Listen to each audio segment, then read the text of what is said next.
And I know some of you are very experienced practitioners and some of you are new. So it's a wonderful thing to be a new practitioner. It's a wonderful thing to be an experienced practitioner. To take just a few moments to really settle in so that you're really comfortable.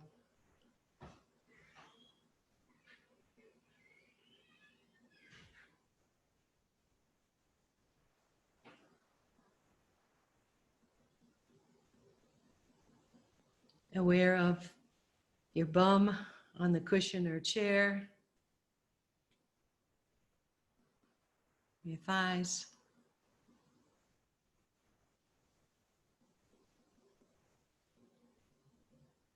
Some of us have our feet on the ground.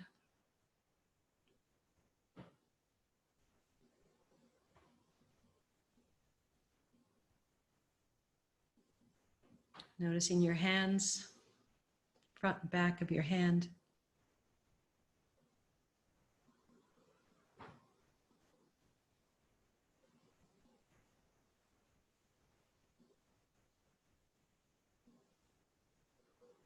Inviting your whole body to relax and settle.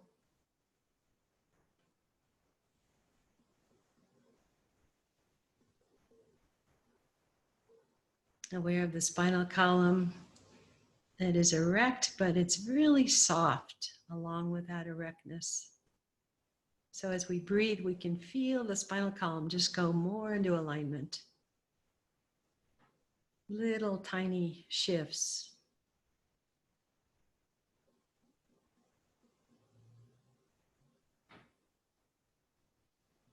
Belly is soft. Invite the belly to soften.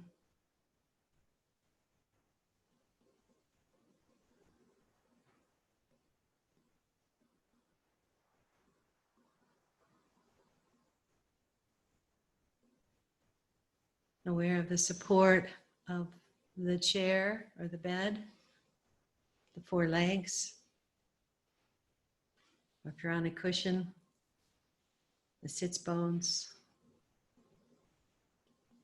the legs. Under us is the floor, the earth.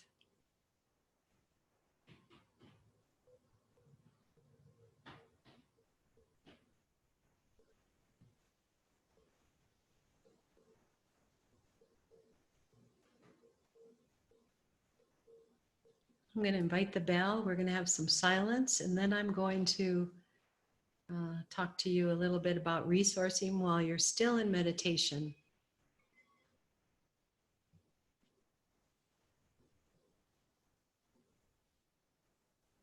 So in our tradition, we use the bell as a tool to remind us to come home. Listen, listen, listen to this wonderful sound. May all hearers awaken from forgetfulness and transform all sorrow and anxiety.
As we continue to practice, just continue to let your body settle.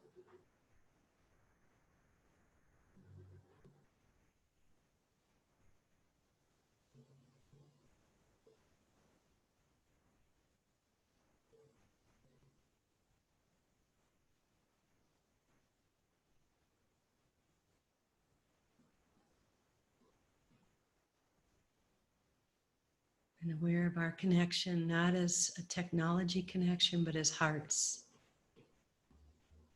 as human beings on a path of practice.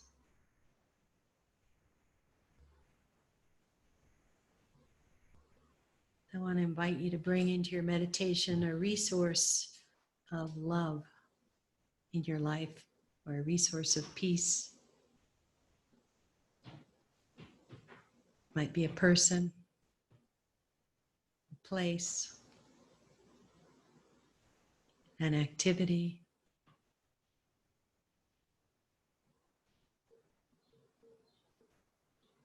a sound, a color.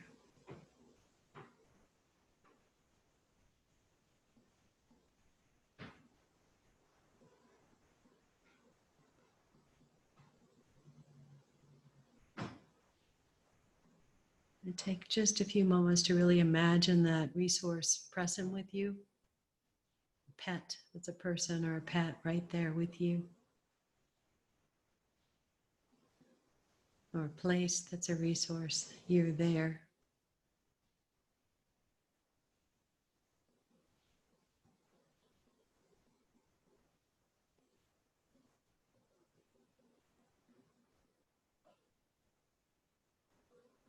Kind of aware of the support of the earth.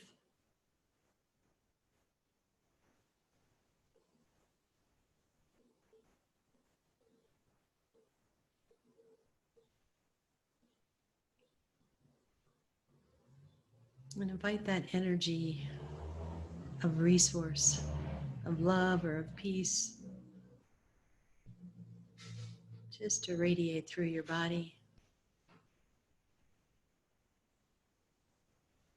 It's not just an idea, it's an experience of well-being, of goodness.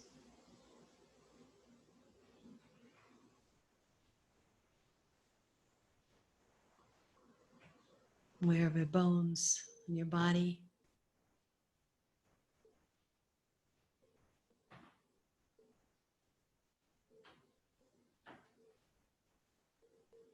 The waterways of the body.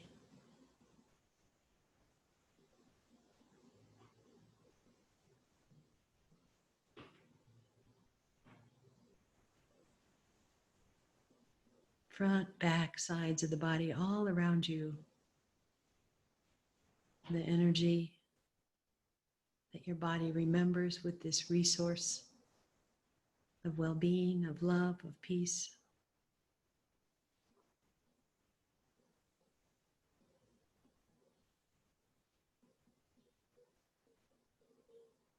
Noticing what you notice with your breath.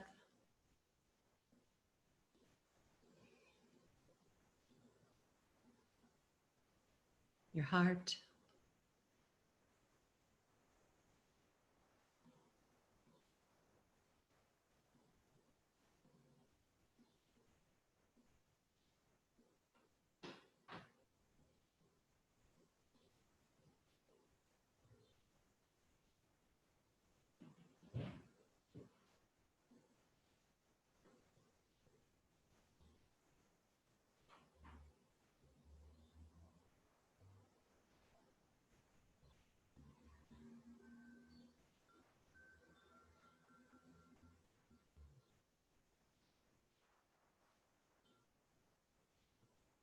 This resource of love and of well-being right here present.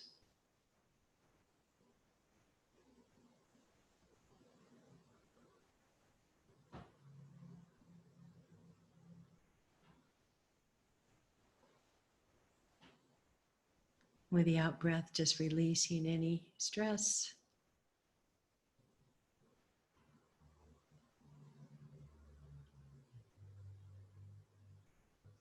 Allowing the nervous system just to settle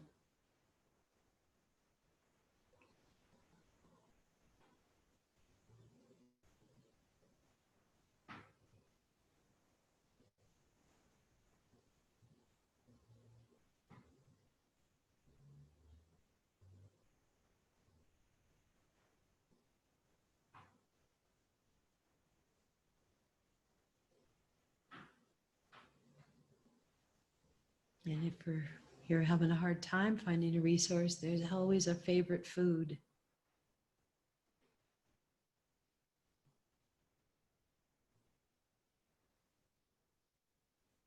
Or a perfect cup of tea or latte.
And with the next few breaths, really anchor in, like you're marinating or soaking in this energy of the resource practice.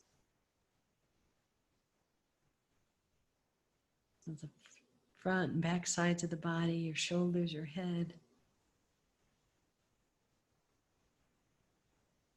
through the ribs, the thighs, all the way to the toes.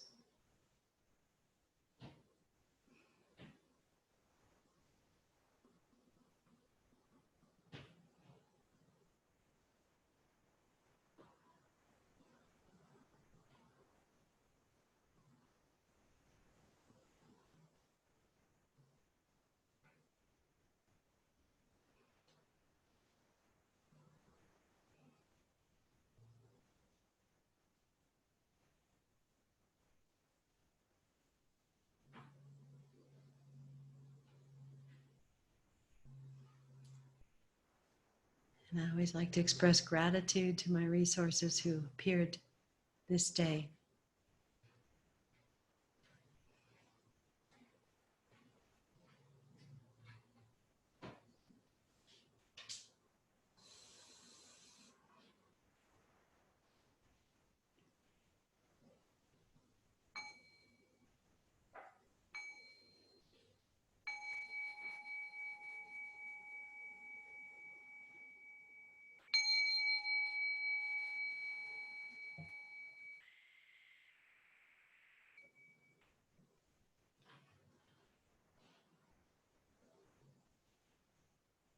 And taking your time to come back to the middle world. And make sure you've soaked that in. That's the marinating. In neuroscience, we call this saving it to the hard drive of the body. And we're going to move right into total relaxation. So you have a few minutes to set yourself up. You might want to use a bed or a couch or the floor or your chair. Being on your back is useful if your body likes that position. It's the best meditation posture for healing our body and strong emotions. So get yourself set. Give you a few minutes to get your blankets or pillows or teddy bears.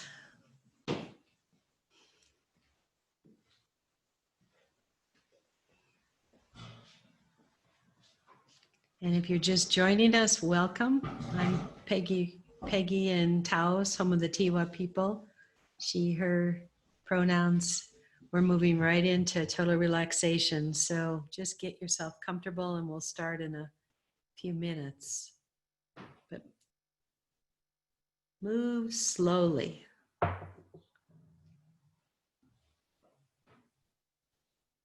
It's one of the things we know from working with somatics is the slower movements really helps our nervous system to come home, to come back online.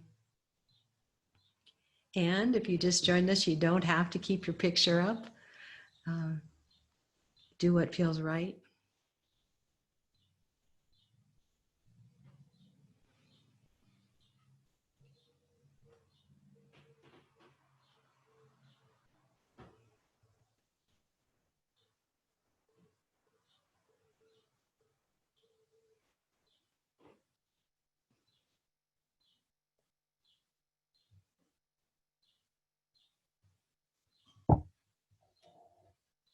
So we'll share this practice. It comes from the Thich Nhat Hanh tradition as a way of coming home to our body and our true home. And as we begin, it can be helpful to breathe in and breathe out with an audible sigh.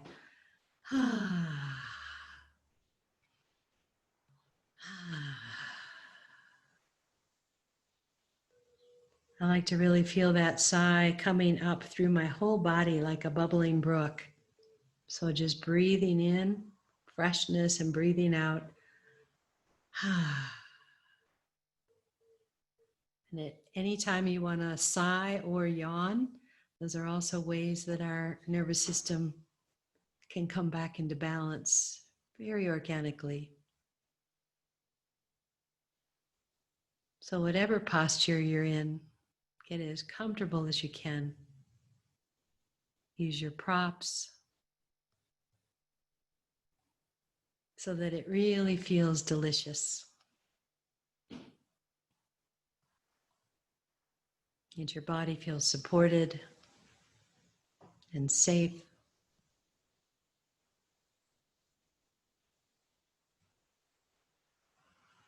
Aware of where your body makes contact with the floor, the chair. Those of you on the floor might feel your heels, and the thighs, bum, shoulders, possibly elbows, hands, head.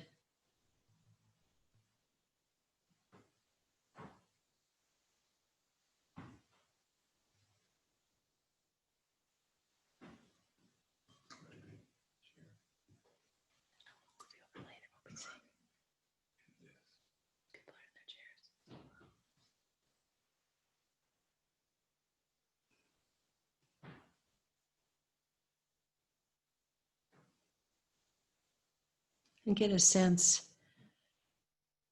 if someone had a big purple crayon and they were drawing around your shape, aware of your whole shape.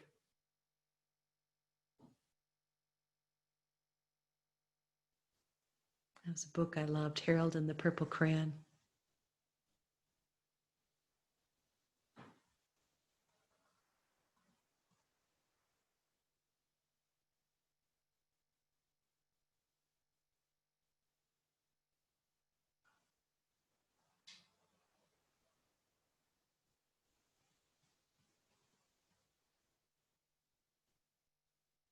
And it can be useful to imagine that you're in the center of a circle. The circle could be in Africa, it's referred to as the gratitude hoop. In the Christian monastic tradition, they used a big rope to make the circle.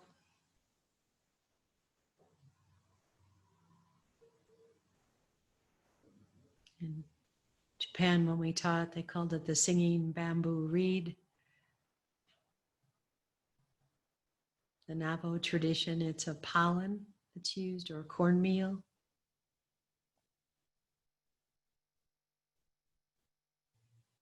But the circle symbolizes wholeness.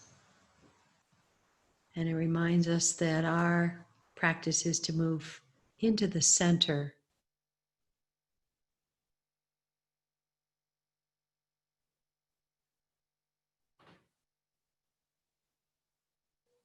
And just to practice resting.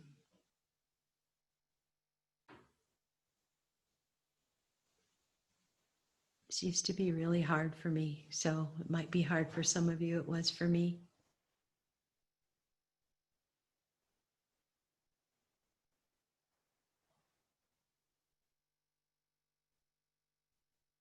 So at any time you want to move and change your position, feel free. If you fall asleep, that's cool. If you snore, that's wonderful.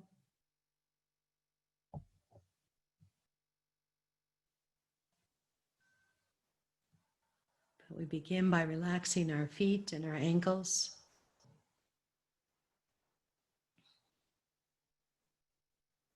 Toes.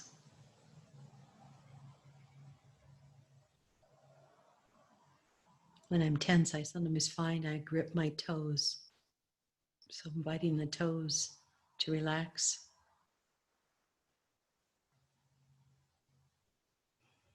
Thanking them.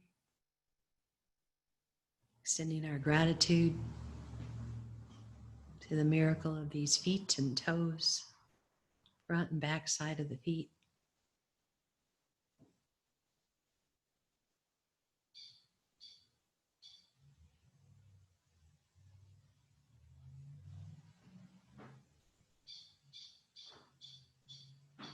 Ankles and calves, inviting them to rest, sending gratitude to the ankles and calves.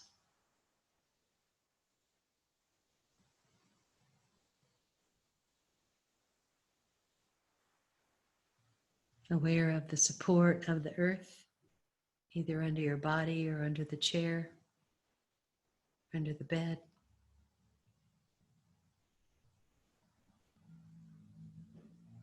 And the total acceptance that we receive from the earth. She never turns anything away.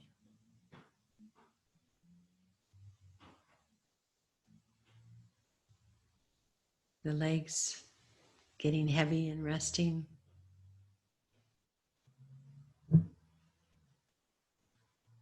The knees, sending loving kindness to our knees, sending a little aloe vera gel or golden oil.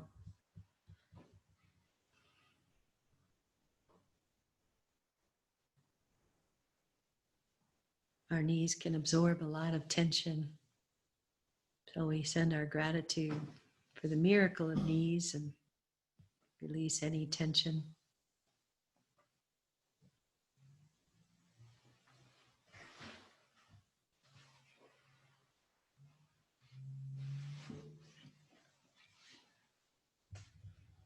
And the thighs being like a stick of butter on a picnic table in the summer.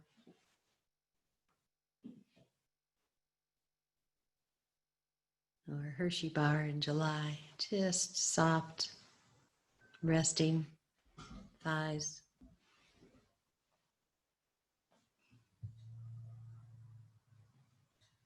Bum.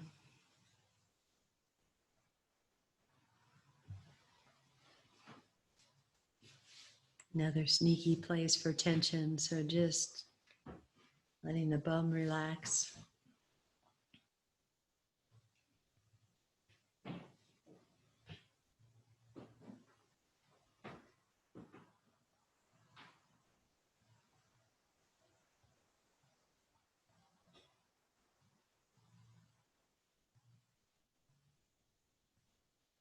And lower back. The kidneys are back there, sending loving kindness to the kidneys.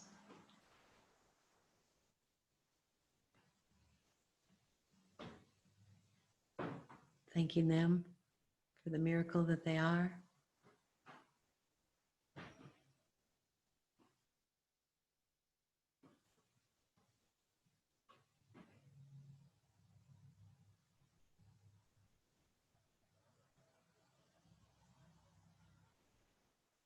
The lower belly, and inviting that to be soft.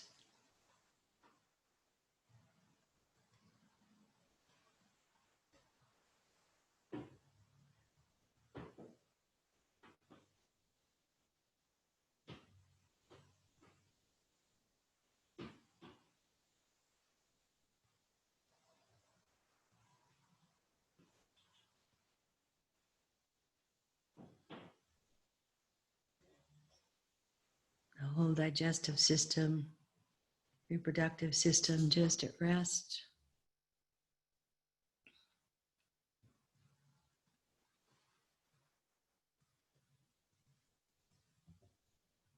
Sending loving kindness to your liver, lower right side.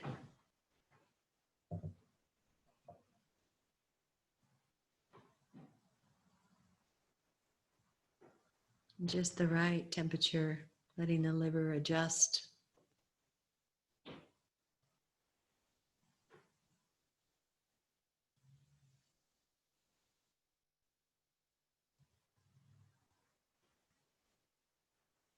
And gallbladder, lower left side.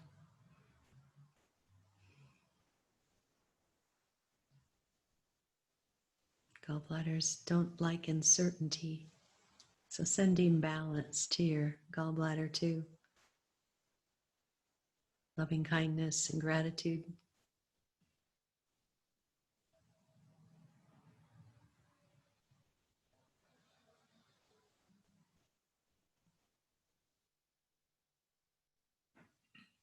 Where the front, back sides of the body and the ribs.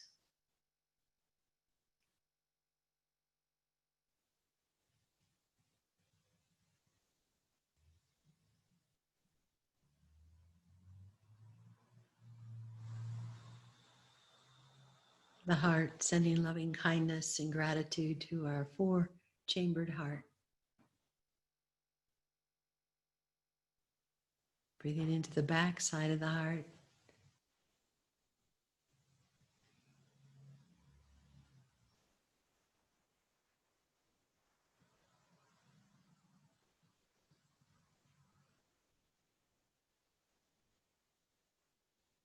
The lungs, feeling them on the front and back sides of your body. I'm grateful for our lungs.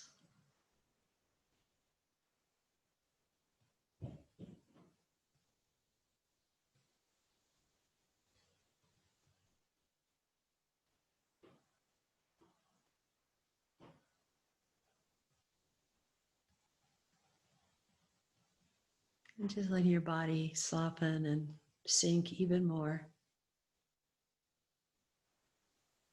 You're full of your energy, of your resource. You're in your sacred circle.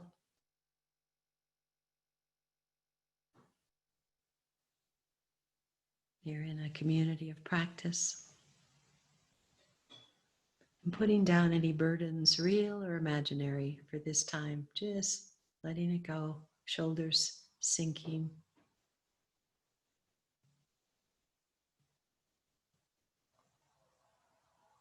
Releasing any tension from your shoulders and arms.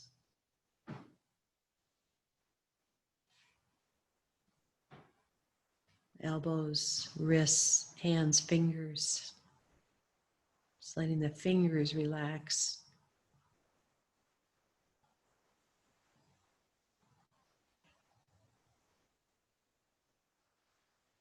Neck, throat, soft and relaxed.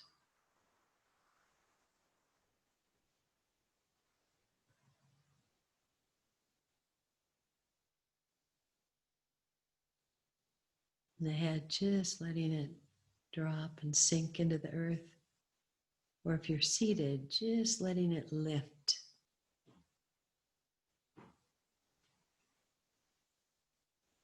Relaxing where that atlas meets the spine, where the skull meets the spine.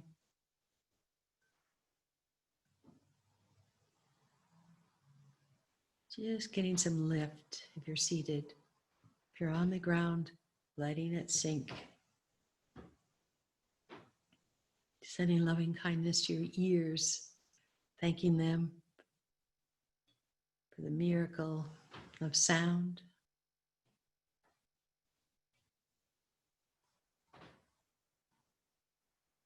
Your nose.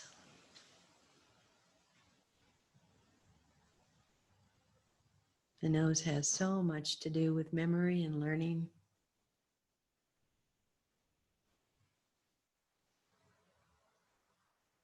Your eyes, just letting them rest in the sockets, releasing any tension from the eyes.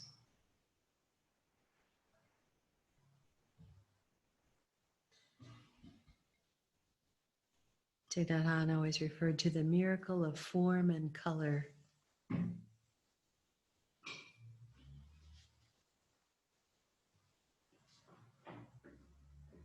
Your jaw. Another place I always put golden oil or aloe vera gel. Relaxing the jaw, the mouth, teeth, gums.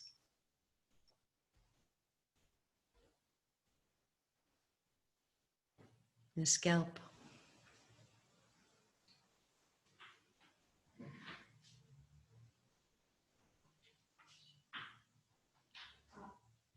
Space between the scalp and the brain.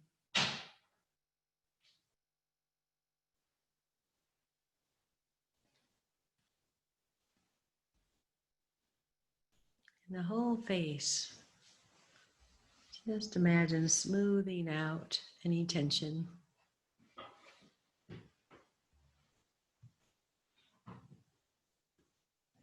And I always like to imagine the angels and ancestors that surround us, cheering us on for resting. I know many of my ancestors never got a chance to rest.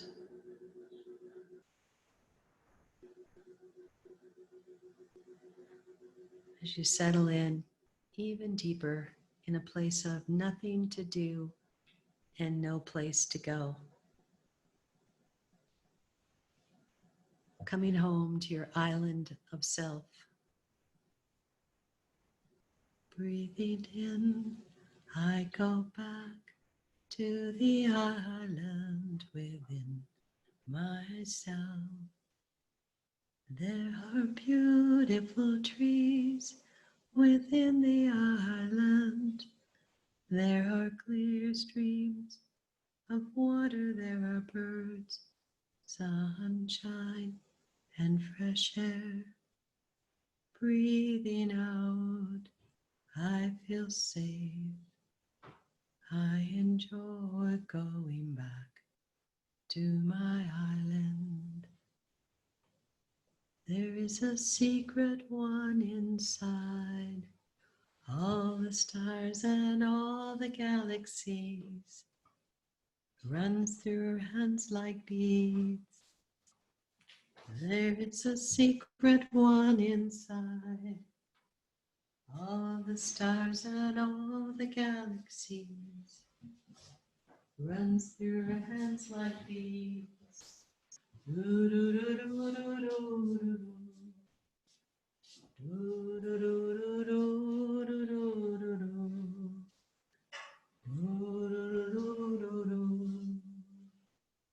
Breathing in, I go back to the island within myself.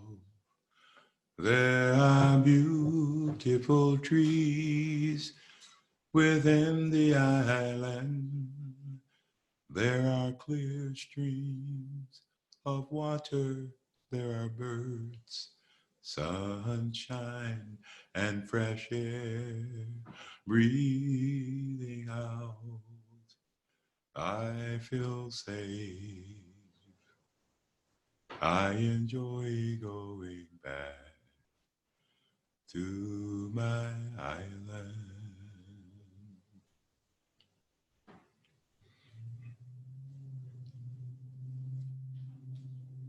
Today, while the blossoms still cling to the vine, I'll taste your strawberries and drink your sweet wine. A million tomorrows will all pass away ere I forget all the joy that is mine today. I can't go on living on yesterday's story. I can't live on promises, winter to spring. Today is my moment, and this is my glory. I'll laugh and I'll cry and I'll sing. Today, while the blossoms still cling to the vine, I'll taste your strawberries and drink your sweet wine. A million tomorrows will all pass away ere I forget all the joy that is mine today.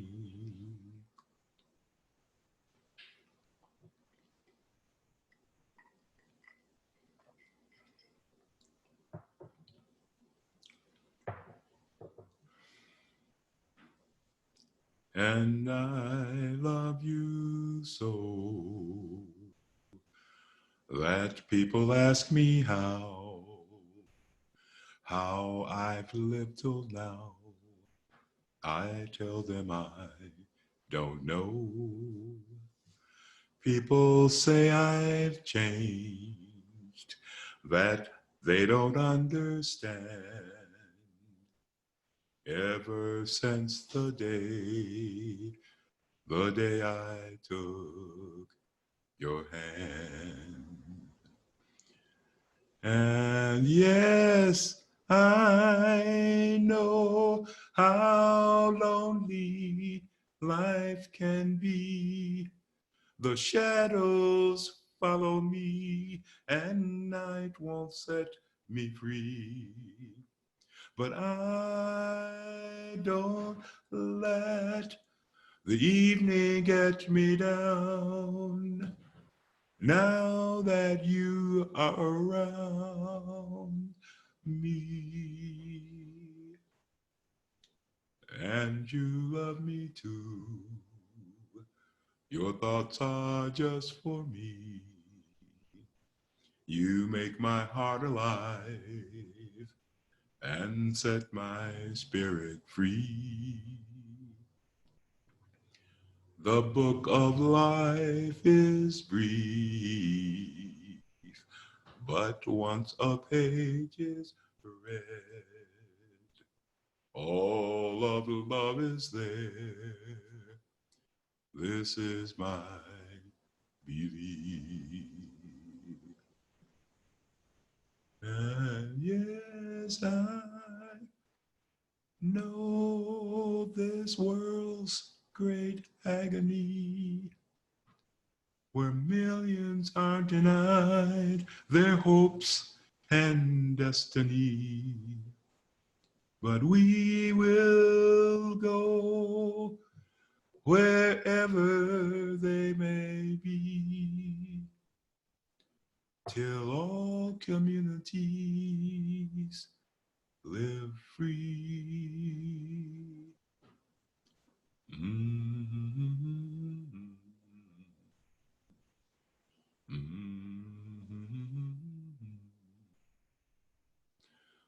pain is all my own, your sorrows and your cries. Soon I may pass away, but love will still remain. Our hearts standing tall, that all the world may gain.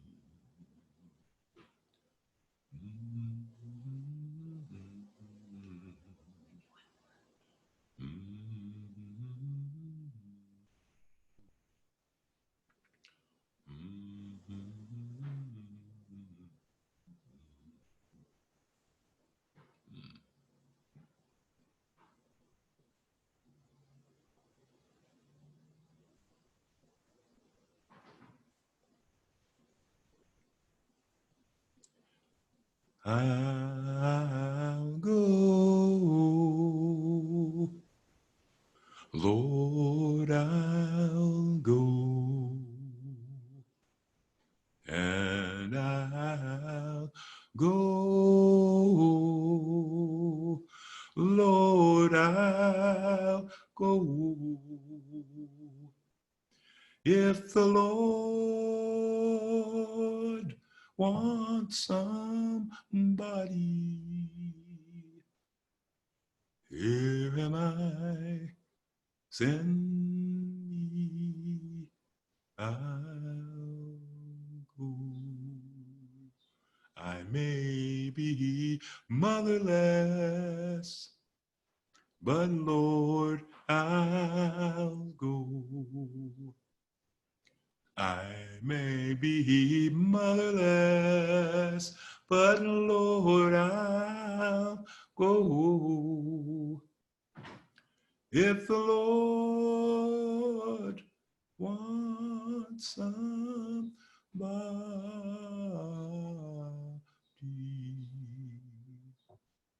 here am I, send me, I'll go.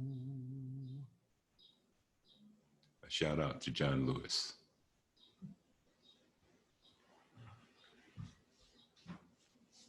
I invite you to take your time, but coming back, but no jumping up. If you're on the ground, I want you to turn to your side before you get up. But first, do some stretching and maybe hug your knees. Let go of the lower back. But take your time.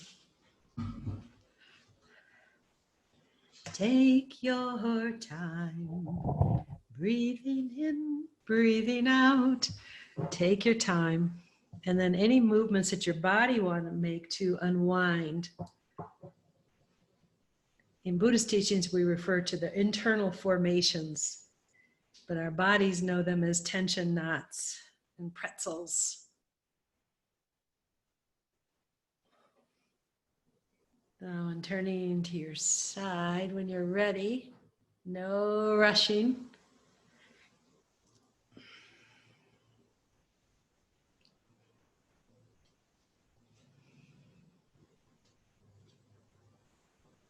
And really save that rest to the hard drive. Soak it in.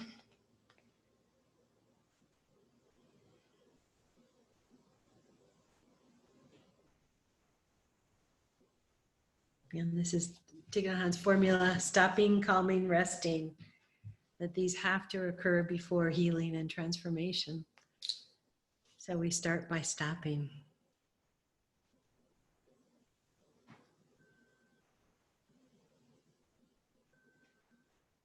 So take your time. This is a good point for a 5-minute bio break to get a cup of tea or water and go to the bathroom, and the Dharma talk will begin in about 5 minutes. So take your time and get some tea or water and refresh yourself and come back for the Dharma talk. But thank you for resting together. And it's a great joy to facilitate this. I always consider it a very sacred duty. So get your water, go pee, come back. We'll have a talk in just about 5 minutes. Pardon me? What about the mic?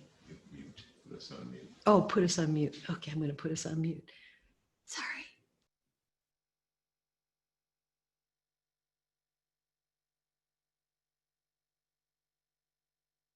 Thanks.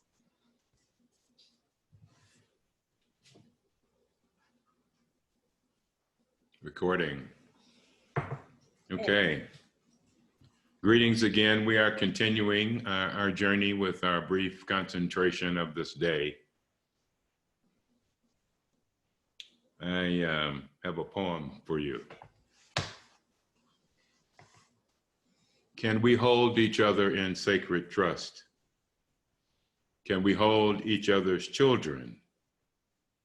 Can we hold their children and their children's children? Can we hold the broken hearts and broken lives scattered by our feet? Can we hold ourselves upright, precious, and joyful? Can we hold the frog, the parrot, the banana tree, the wolf, the river, the mountain, stones of the earth? Can we hold the wounded, the raped, the poor, the murdered? How much heart space do we have? Can we hold the pain of this civilization's last 500 years of treachery and suffering? Can we hold the resilience demonstrated again and again over centuries by non-white bodies? Can we hold the love of all species in our hearts? Can we hold the angel's fire?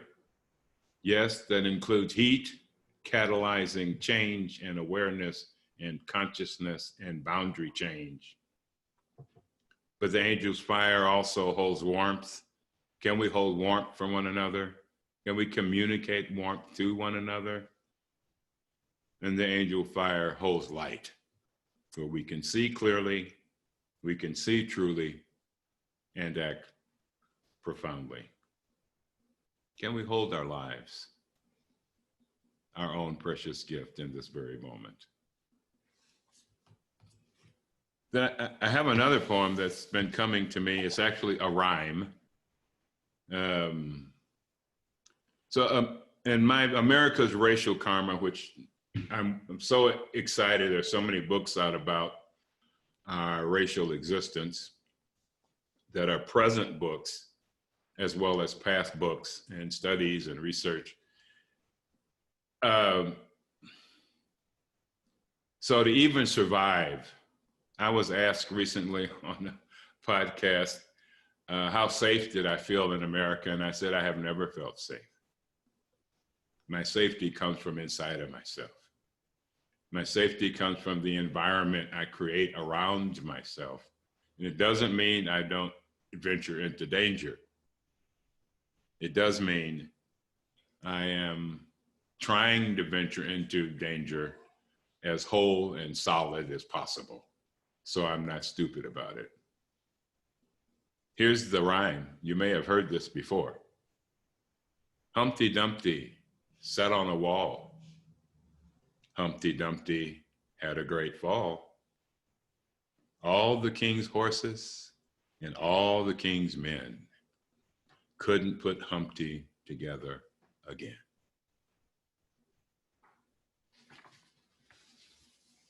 That may sound something from childhood,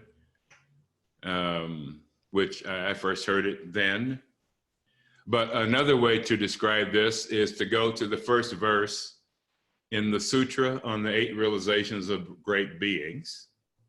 And the first verse of the first realization says, awareness that the world is impermanent. Political regimes are subject to fall. Humpty Dumpty, in my view. We are experiencing at this moment the beginning of the melting of the colonial iceberg underneath this appearance of civility and justice for a few, enlightenment for even fewer. And this is now so revealed that something I never thought I'd see in my lifetime, which is people standing up for Black Lives Matter who are not Black. And I'm old, I've been around a while, and I've never seen it, except in the heyday of civil rights movements and marches. But this is different. This is profound. This is shaking the colonial footprint everywhere it's been. The Bahamas and Bristol and Argentina, and you can just bang, you can go around the world. And all of a sudden it's like we're going, hey, wait a minute. This, I won't go into my Cleveland language, but to describe this, but you understand. I mean, it's all of a sudden, it's like, oh, that's a system of profitable injustice. Oh, that's a system of cruelty and meanness and thievery and murder for wealth. And to be in this moment with this awareness growing, because, you know, an iceberg, the biggest part of it is underneath. And this is why our practice is so important, so that we understand how our own consciousness works at the deepest levels, and so we can untangle it from where it has been trapped, confined, abused, disrespected by the colonial definitions of what it means to be human, and the supporting economics and political structures and cultural deprivation that make it possible. The pandemic opened the door for me in a different way, a surprising way. It opened the dharma door of aimlessness. It stopped me. It stopped the world. It caused us to pause. It's like Mother Nature decided, you fools, you're not stopping. And if you don't stop, you can't change. Because the sheer momentum of what is ineffective long-term is so great that if we don't stop, we cannot change this trajectory in any way whatsoever, so that the next 7 generations of children can have lives. So I really appreciate the pandemic for me, opening the door of aimlessness, of learning to dwell in the present moment, learning to appreciate what's on my hands in this moment, that my eyes see at this moment. And our Dharma path is training in not only calming ourselves, soothing ourselves, discovering peace in ourselves. It is also a path of deep looking, recognizing ourselves so that we can heal and transform ourselves, because our healing and transformation spills out into the world. As you know, so does our unhealing and our untransformation. It always spills out. So our care for ourselves, our self-care, our nourishment of ourselves is very important, because we have a long way to go on this road. And, you know, my grandmother said to me once, we got to outlive these fools. So, which I think is still good advice. So, aimlessness. And I've had a chance during this time of not traveling and teaching to get much more acquainted with our little front yard, with all the plants, all the insects, the butterflies, the hummingbirds, the magpies, they're just everywhere, all these little creatures. And what I've learned to do many years ago, but I'm applying every day. Here's when we had a dragonfly here yesterday that sat on our weeping cherry tree for like a half an hour and just stared at us. And so and so I stared back. It became my object of meditation. And the fragileness of it, yet the strength of it, the sheer beauty of it. And I ask him, why can't we see that in one another? That's the teaching from the dragonfly I got yesterday. You can see wonder in me. You can see beauty in me. How about beauty where I live, beauty where I work, in my clients, in my patients, in my children, in my neighborhood? Training myself to recognize beauty in spite of any aversion I might have. That's getting deeper into the practice. And when you get that deep into the practice, I can become joyful because you're joyful. I don't have to benefit from your joy. Just the sheer presence. You know, our nervous systems at this moment, both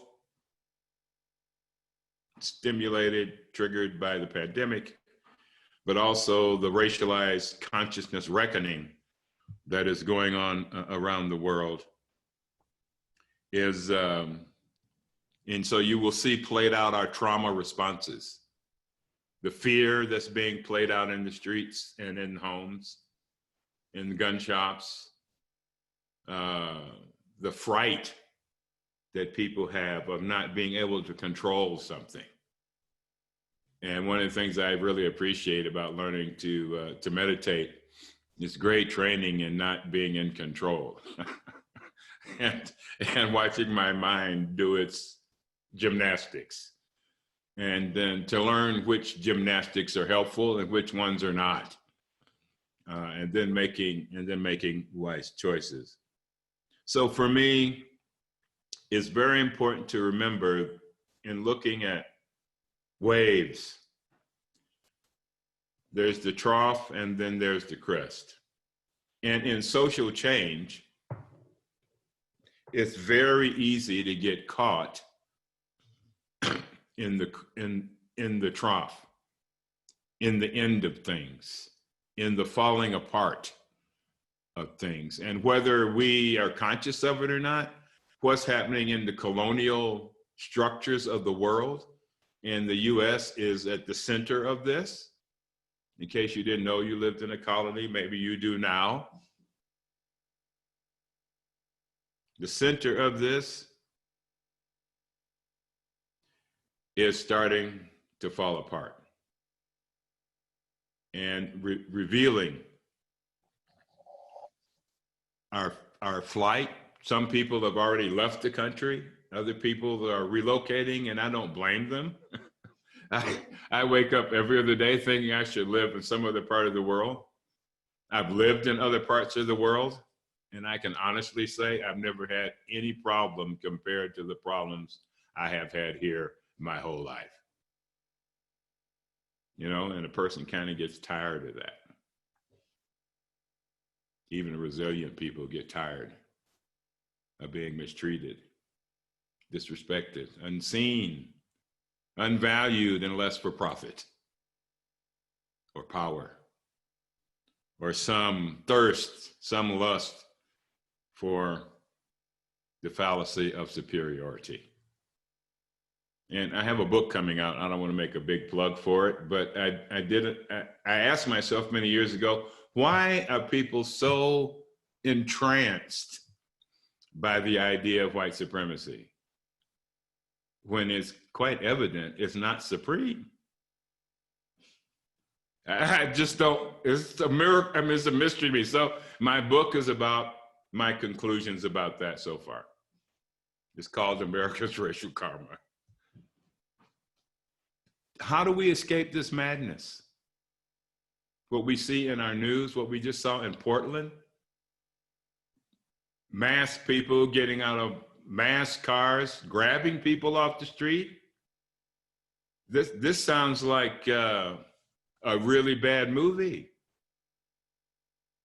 And if enough of us don't stand up, there's a film on John Lewis coming out soon, and one of his quotes in the film is that I hope our democracy does not disappear.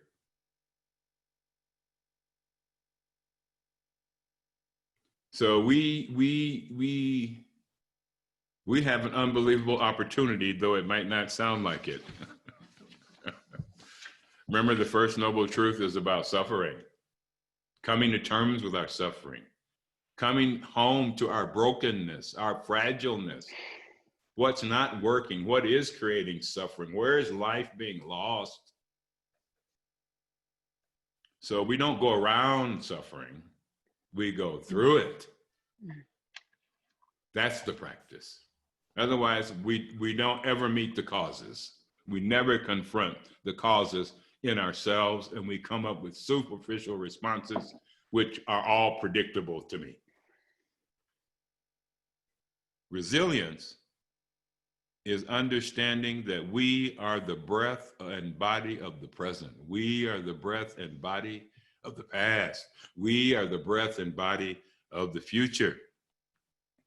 And this practice of waking up our somatic experience of ourselves with our mindfulness is crucial, because the majority of Americans, in my view, are in what Irene Leon calls a functional freeze. We are numb to our human experience. We have been numb for 416 years to our human experience. And the way I know that is because that's the only possible way a society could live with such cruelty in its midst. And you say, a part comes to your mind and says, oh, no, we don't. Well, let's go look in the cages where children are today. And let's look at the bank accounts of the companies that charge $80 a cage. And tell me that we don't have job security for bodhisattvas. We have lots and lots of wonderful work to do. So I talked about the trough, the collapse of the wave, the bottom of the wave. Now, the secret is to what I've learned is to put your attention, put your energy on the crest. We need a new narrative of what it means to be human, what it means to be in society together, what it means to have sensible economic processes and political and cultural meanings. There's a new narrative emerging. So don't spend your time fighting the old narrative,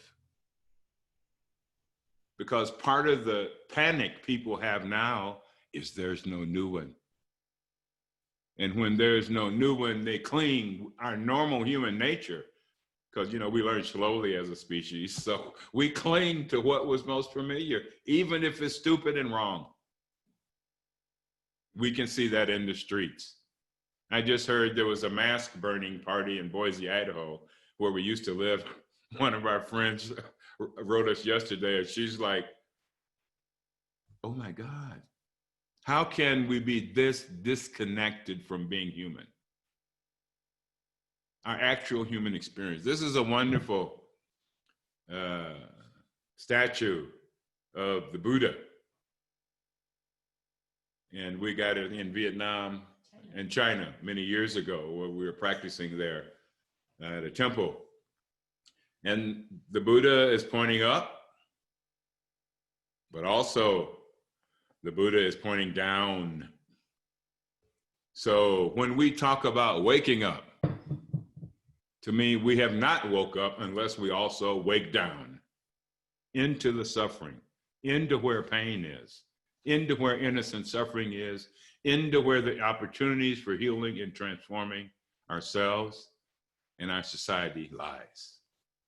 And the practice is to integrate this constant experience of needing to wake up and wake down.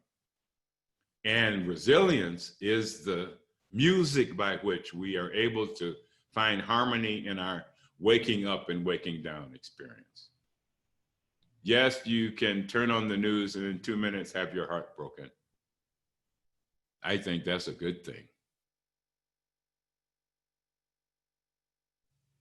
We have too many hearts in cages, in refrigerators, in things. Eric Fromm talked about this a while ago. It's not like we don't know these things, people, that we've created in the Western world in particular, at the expense of the non-Western world. We have created a society that worships things. Well, he calls it a society, a culture of having, accumulation. And that the shift for our survival as a species is learning how to have a culture of being. That value is in being, not simply production.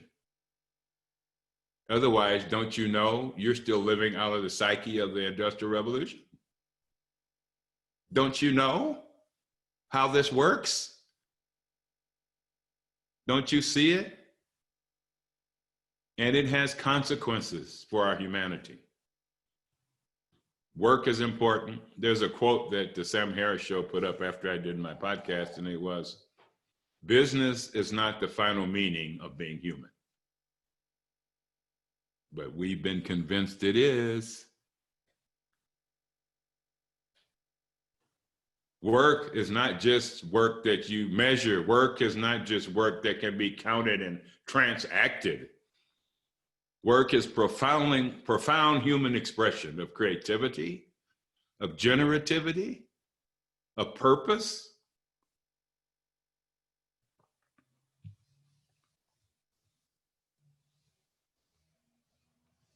Part of what's been in our racial awakening, which, you know, it's like, anyway, I won't say how ridiculous it is to even have to be talking about this, but opens the door of our practice of signlessness. One of the second gates of liberation. The first one I mentioned already is aimlessness, being in the moment where you are. Signlessness is not being confused by form, by how things look, by how things appear. And so our whole pronoun revolution, I think, is so wonderful because it's breaking down what we've been taught about how we should appear, how you should appear, and what value you have to exist based on that appearance. And finally, some people started to get that when they saw the murder of George Floyd. I've lived with that my whole life, as many people have. But signlessness, learning to it's a great term from India that when I was living and working there, but darshan. You'd go see a teacher in a community where you could be seen for the holy being that you are, for the precious life that you are. And now we think being seen has to do with what we wear. The commercial success of the colonial model. And I'm not against commerce. The other thing I said on the Dan Harris show, the question is not whether, the question is how to create sustainable wealth and abundance without creating suffering. We've never asked that question before because the entire colonial model is based on the profitability of suffering. Genocide, slave trade, indebted servants. And I won't go into the patriarchal part of this because they're in time. That'll be for another day. That may be my next book because there's no way to untangle this knot without coming to terms with how everything we are dealing with is male-centric. And so I'm learning to practice with my male-centricness and to recognize it when it rises up. The idea that I have to be in control. I learned a long time ago, life was much more pleasant if I didn't. So I gave up having to be controlled years and years ago, and I've been in charge of lots of different things, but I never had to be in control. And we can see that played out right now in perfect arrogance. This delusion a white male superiority, that let's elect a fool as long as he's white. And this is throughout history. Here, go state by state, take your pick. Look over the years, do your homework. I do my homework. Signlessness. Whoa, boy, we have not learned how to respect the energy that we are as human beings, the presences that we are, the wonders. And we've been conditioned to treat each other like suspects in a murder mystery, like criminals almost at the edge of losing control. I've lived around the world and worked in many places, and my primary experience of human beings has not been that. It didn't matter if I was in a dusty village in the state of Maharashtra, or in London, or at the Vatican, or in the ghettos of Cleveland, Ohio, where I grew up. I did not find that. And that story, that narrative is still being told about who we are. The fallacy of race is starting to crumble to the ground. So where's the new narrative? To me, the new narrative is about culture. You know, I had a few years ago, I was visiting somebody and they called me black, and I realized why that upset me after meditating on it. And I realized that my ancestry is deeper, longer, and wider than that. Somebody gave me that category 300 years ago. Before that, I was African, grounded in the wonders of Mother Earth. And the very idea that Africans had to be civilized, to me, is a profound reflection on self-projection of those who thought they were civilizing others. Signlessness. Emptiness, I've already mentioned. Impermanence, I've already mentioned. So for me, creating the new narrative is the work of bodhisattvas at this hour, whether we are at work or at home or in the streets or in our communities or online. And for me, that means creating new stories, new language, new words, new ideas, new dances, new music, new poetry, new songs, new prose, new constructs. We are battling with ideas, people. And because our ideas anchor in our hearts, one of the greatest strategies that has always been true in change is art. Our poetry, our music, our song, our dance,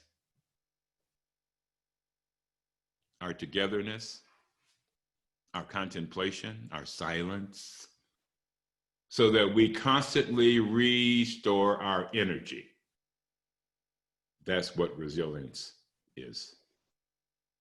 And not only we can restore our energy, we can actually elevate our energy. We can elevate our experience of resilience by how we connect to one another.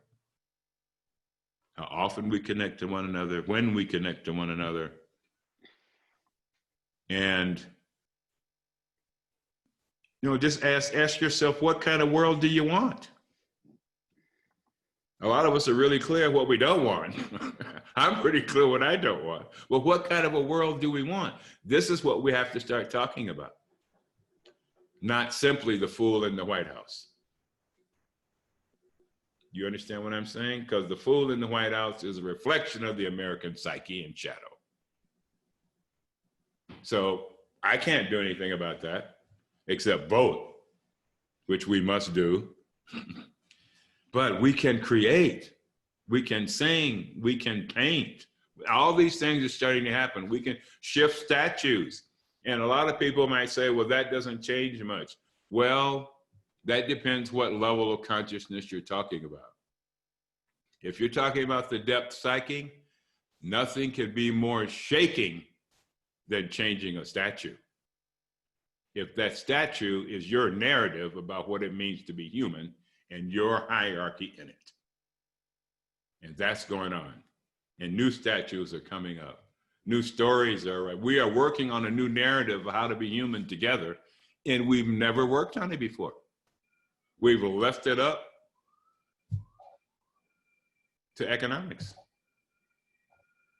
And so now you know you're valuable, how you're valuable, and you know who's not valuable.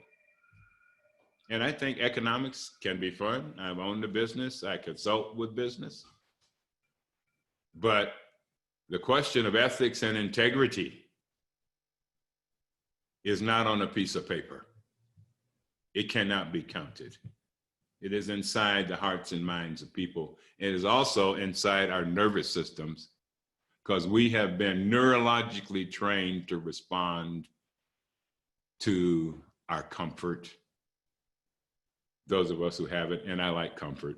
I'm cool with that, because I've also been with non-comfort in deserts and villages around the world and ghettos, et cetera. So, but you know, our practice is to not just get comfortable. Our practice is to look into our comfort and look into the conditioning that tells us this is the most important thing. This self worship. And this is the work, I think, to lift up our creative genius from our very roots, and to create new partnerships in creating narratives no one ever imagined. One of the powerful things for me in this past few weeks is seeing some people in Japan walking with Black Lives Matter signs, et cetera, around the world. This is how we got to do it, people. Our institutions are so far behind. Well, you know, institutions don't have consciousness, in case you hadn't noticed. They have people in charge who make decisions. And we learn slowly as institutions, because the goal of an institution is not to change, to keep itself in homeostasis, to use that language. And so what are the new institutions? Someone asked me recently if I was going to look at the criminal justice system. Where would I start? Well, I start one is with how we select, choose, and what the laws are around prosecutors. That function and that role has been instrumental in injustice, in incarceration of the wrong people, and then rewarded for that skill. So I'd look there, I'd look other places too, but each one of us, do your own thinking. What kind of society do you want? What kind of economics do you want? Political framework do you want? Don't think of just politics. I'm like Angela Davis, we need to think big about our political process. This is not a broken down car that we can replace the part. We need to think about creativity, imagination, inspiration, and of course, courage.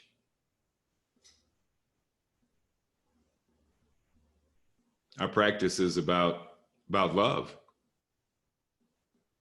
And can we hold the deconstruction and the reconstruction at the same time?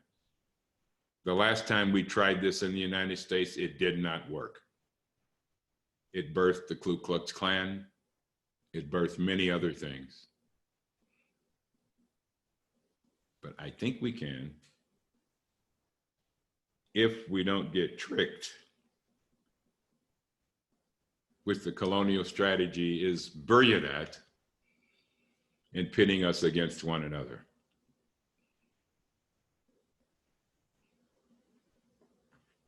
So let's call that out. Let's love one another. Let's hold each other in sacred trust.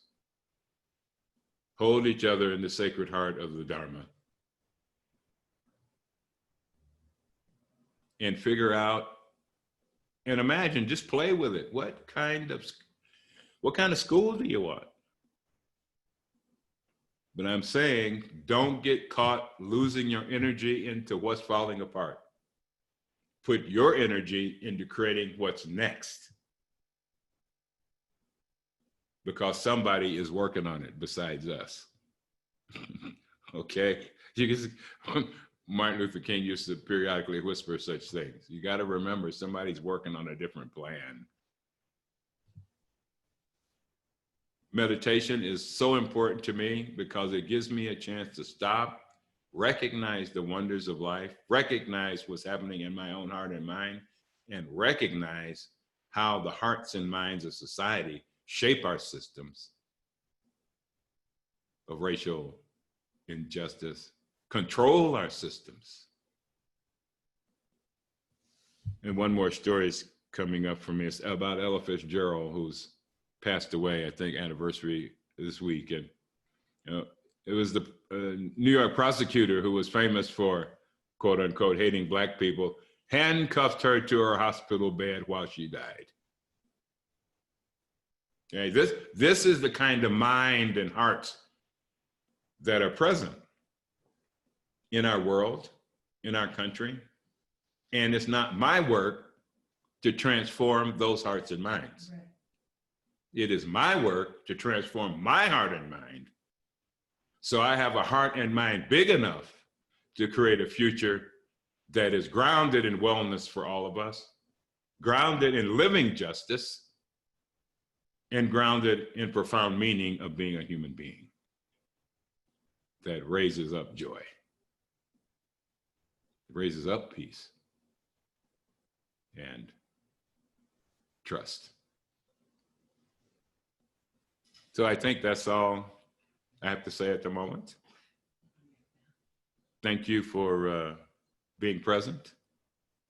And I hope to see you again, either this way or the favorite way, live and face-to-face. And I have a journal exercise I'd like to lead you in after the bell.